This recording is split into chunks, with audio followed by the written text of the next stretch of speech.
Elon Musk bought Twitter because he used Twitter.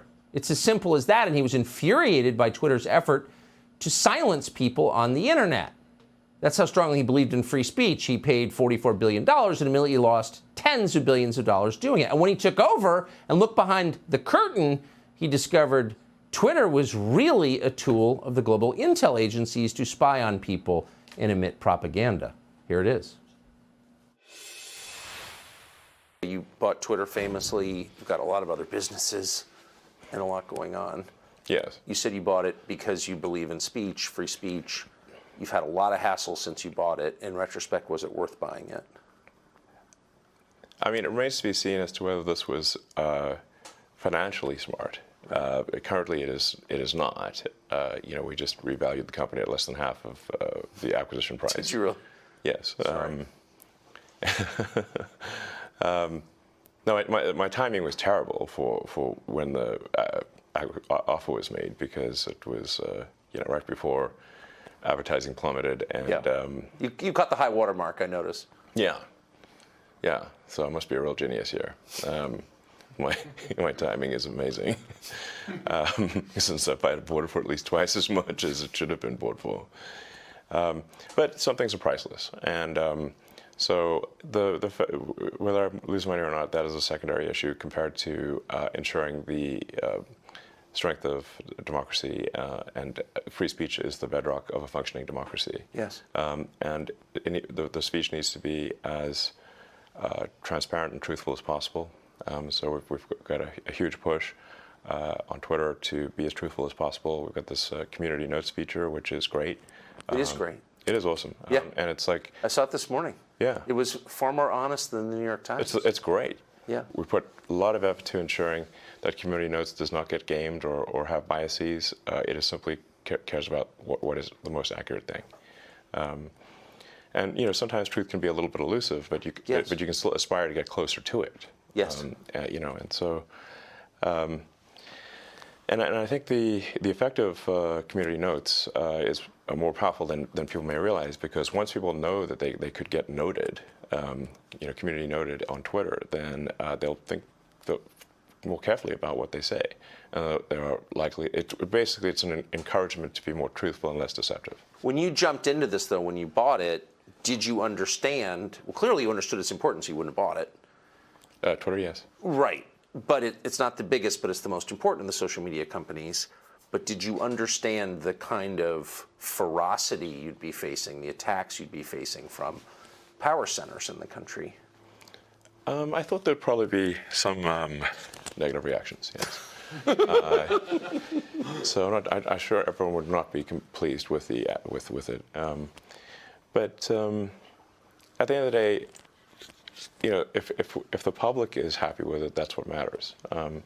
And the public will speak with their actions. If they find Twitter to be useful, they will use it more. And if they find it to be not useful, they will use it less. If they find it to be the best source of truth, I think they will use it more. Now there's obviously a lot of organizations that are used to having sort of unfettered influence on Twitter that no longer have that.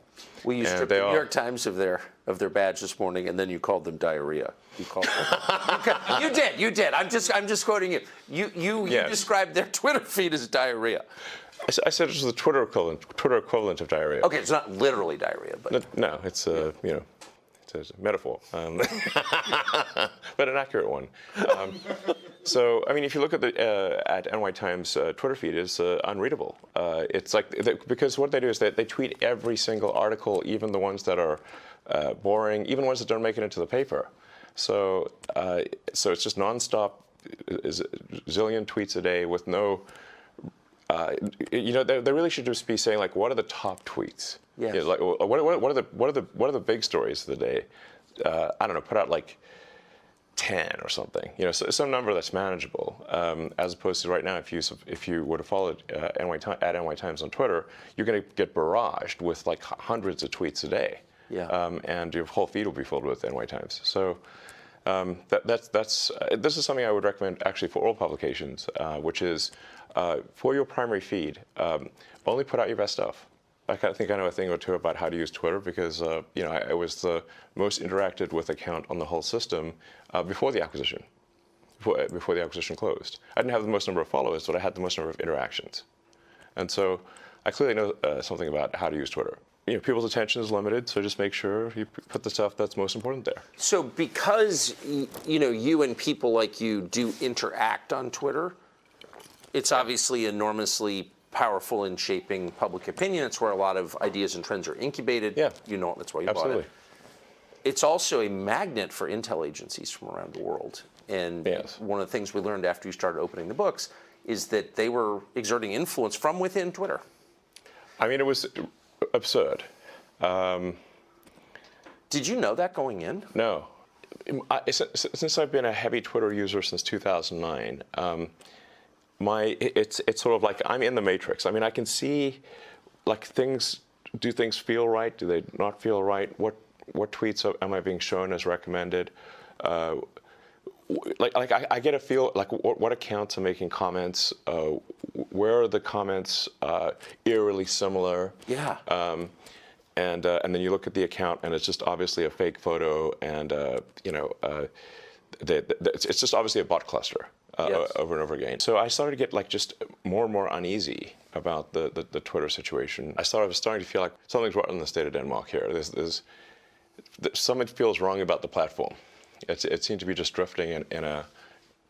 I couldn't place it exactly. Just it felt like it was drifting in a bad direction. So then I was like, and my conversations with the board and management seemed to confirm my intuition about that. But basically, I was convinced these guys do not care about fixing Twitter, and I had a bad feeling about where I was headed based on the conversations I had with them. So then I was like, you know what, I'll try acquiring it and see if acquiring it is possible. Now I didn't have enough cash to acquire it, so I would need support from others, from some of the existing investors. I would also need like a lot of debt, and so it wasn't clear to me whether an acquisition would succeed, but I thought I would try, and ultimately it did succeed. Anyway, here we are. But when you got there, and all of a sudden you own it, and all the data on the servers belongs to you. Well, it belongs to the people, in my view, but yes. But you can see what it is, and you can Yes. see what they've been doing, and you can see who's been working there. You were shocked to find out that various intel agencies were affecting its operations? The degree to which various government agencies had effectively had full access to everything that was going on Twitter blew my mind. I was not aware of that. Would that include people's DMs? Yes. Yes, because the DMs are not encrypted. So one of the things that we're about to release is the ability to encrypt your DMs. That's pretty heavy duty, though, because a lot of well-known people, reporters talking to their sources, government officials, the richest people in the world, sure. They're DMing each other. And the assumption, obviously it was incorrect, but was that that's private, but that was being read by various governments? Yeah, that seems to be, yes. It's scary. Yes, it is. Like I said, we're moving to have the DMs be optionally encrypted. I mean, there's like a lot of DM conversations which are, just chatting with friends. It's not important. Of course. It's hopefully coming out later this month, but no later than next month, is the ability to toggle encryption on or off. So if you are in a conversation you think is sensitive, you can just toggle encryption on, and then no one at Twitter can see what you're talking about. They could put a gun to my head, and I couldn't tell. I couldn't. That's sort of the gun to the head test. If somebody puts a gun to my head, and can I still not see your DMs? That's the acid test. Yes. And that's how it should be if you want your. Have you had complaints from various governments about doing this? I haven't had direct complaints to me. I've had sort of like some indirect complaints. I think people are a little concerned about complaining to me directly in case I tweet about it.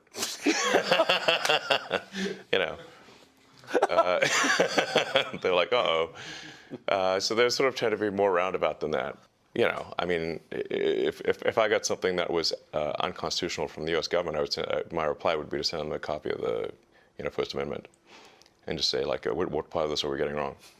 You have a lot of government Curious. contracts. What part of this are we getting wrong? Please tell me. I mean, it's a pretty. No, I'm just saying. But you're kind of exposed in your other businesses. So this is just in case our viewers aren't following this. This is not. You're not just like a journalist taking a stand on behalf of the First Amendment. You're a guy with big government contracts, giving the finger to the government. Do you think Twitter will be as central to this presidential campaign as it was in the last several?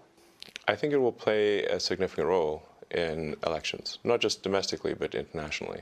The goal of New Twitter is to be as fair and even-handed as possible, so not favoring any political ideology, but just being fair to all. Why doesn't Facebook do this? I know that Zuckerberg has said, and I take him at face value, that he, I do actually in this way, that he is a kind of old-fashioned liberal who doesn't like to censor. He has, but he, like, why wouldn't a company like that take the stand that you have taken, which is pretty rooted in American traditional political custom, for free speech? My understanding is that Zuckerberg spent $400 million in the last election, nominally in a get-out-the-vote campaign, but really fundamentally in support of Democrats. Is that accurate or not accurate? That is accurate, yes. Does that sound unbiased to you? No, it doesn't. Yes. So you don't see hope that Facebook will approach this as a non-aligned arbiter? You've allowed Donald Trump back on Twitter. He hasn't taken you up on your offer because he's got his own thing. Right. Do you think he will go back on Twitter?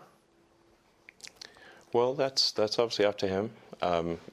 My job is to, I take the freedom of speech just very seriously. So it's. I didn't vote for Donald Trump. I actually voted for Biden. Not saying I'm a huge fan of Biden, because I would think that would probably be inaccurate. But we have difficult choices to make in these presidential elections. It's not. I would prefer, frankly, that we put someone, just a normal person, as president, a normal person with common sense, and whose values are smack in the middle of the country. Center of the normal distribution, and I think that would be great. I think we have made maybe being president not that much fun, to be totally frank. Subscribe to the Fox News YouTube channel to catch our nightly opens, stories that are changing the world and changing your life. From Tucker Carlson tonight.